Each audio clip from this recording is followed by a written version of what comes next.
हिमाचल प्रदेश में सुखविंदर सिंह सुक्खू जी का जो दूसरा बजट है, आप दोनों बजट बुक उठा के देखेंगे तो आपको ये लगेगा कि इनमें किसी भी प्रकार का कोई तालमेल नहीं है। माननीय मुख्यमंत्री जी जिस समय बजट पेश करते हैं तो बहुत सी योजनाओं के बारे में उन्होंने पिछली बार बात कही थी, उनमें से किसी भी योजना की प्रोजेक्शन जो अब का जो बजट है उसमें नहीं आया है। किसानों के लिए वो क्या करेंगे, बागवानों के लिए वो क्या करेंगे, उनकी गारंटियों का क्या होगा, इसके बारे में इस बजट के अंदर किसी भी प्रकार की कोई बात नहीं कही गई है।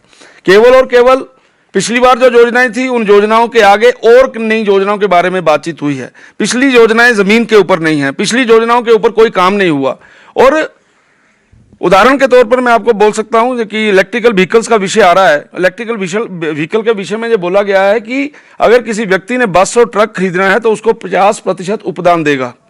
तो आपके ध्यान में रहे, हिंदुस्तान के अंदर जो मैन्युफैक्चरर्स हैं उनके पास तो गवर्नमेंट को देने के लिए बसेस का अभी तक जो है वो प्रोडक्शन नहीं दे पा रहे हैं। और हिंदुस्तान के अंदर किसी भी बड़े ट्रांसपोर्टर ने आज तक इलेक्ट्रिकल व्हीकल खरीदने में सक्षम नहीं हुआ है। और जो ट्रक पूरे हिंदुस्तान के अंदर टाटा ने बनाया है, 100 ट्रक बना है, 100 ट्रक ही एक कंपनी को चला गया है, किसी भी बेरोजगार नौजवान को वो ट्रक नहीं मिले हैं।